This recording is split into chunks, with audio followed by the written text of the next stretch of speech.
règlement climatique.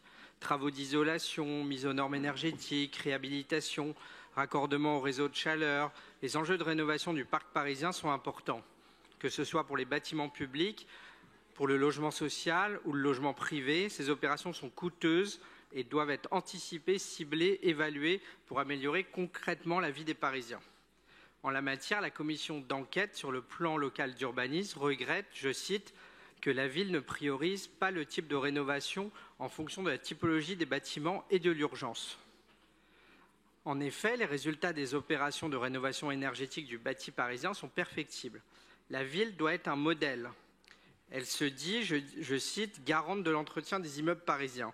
Or, s'agissant de ses propres bâtiments, nous n'avons pas vu passer de diagnostic de performance énergétique, avec notamment un plan de rénovation pour baisser l'utilisation de l'énergie tout en entretenant notre patrimoine.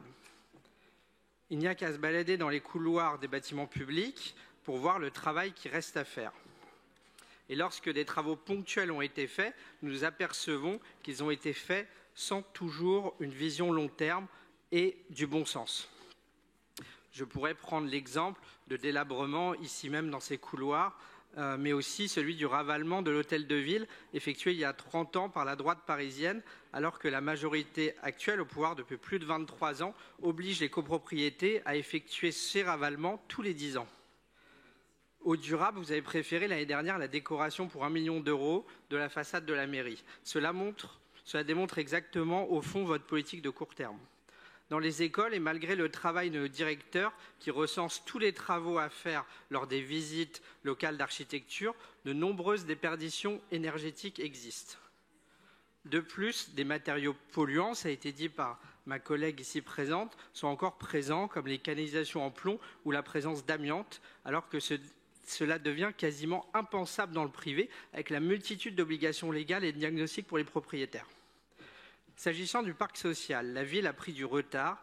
Elle souhaite à présent le combler, fort heureusement d'ailleurs. Il est temps, car de nombreuses familles vivent encore dans des logements sociaux non rénovés ou dans un état de délabrement et d'insalubrité qui pèse sur leur qualité de vie. À ce titre, nous attendons toujours une étude précise de la ville sur les diagnostics de performance énergétique des logements sociaux. Là encore, la ville est adepte du « faites ce que je dis, faites pas ce que je fais ». Concernant le parc privé, selon une étude de l'atelier parisien d'urbanisme 2022, plus de 300 000 résidences principales présentent un diagnostic de performance énergétique classé F ou G, soit plus d'un tiers du parc parisien. Principalement dans les 10e, 11e, 18e arrondissements, les diagnostics E, F ou G concernent plus de 60% des résidences principales du logement privé.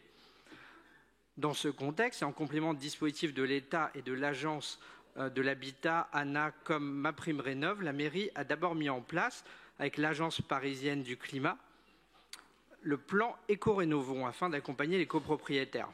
Sur la période 2016-2022, il a bénéficié à 33 000 logements pour près de 11 000 rénovations globales. Ça veut dire un tiers des demandes. Remodelé en 2022, le dispositif Éco-Rénovons Plus, mentionné dans votre communication, a un objectif de rénovation globale de 22 500 logements d'ici 2026. Bon, cela permet concrètement aux copropriétaires de faire un audit global énergétique du bâtiment. Pour financer ce dispositif, vous mobilisez 58 millions d'euros sur 4 ans. Bon, c'est une accélération notable mais insuffisante quand on sait qu'environ 50 à 60 millions d'euros par an sont mobilisés à juste titre pour la rénovation thermique des logements sociaux, qui représente un quart du parc résidentiel. À ce titre, compte tenu des 1 137 000 logements en résidence principale de la ville, il faudra encore 339 années pour rénover tout le parc parisien. Alors nous aurions pu penser que les 1,2 milliard de loyers capitalisés auraient pu financer ces dispositifs de bon sens, mais il n'en est rien. Plutôt que des dépenses d'investissement, encore une fois, la ville a choisi des dépenses de fonctionnement.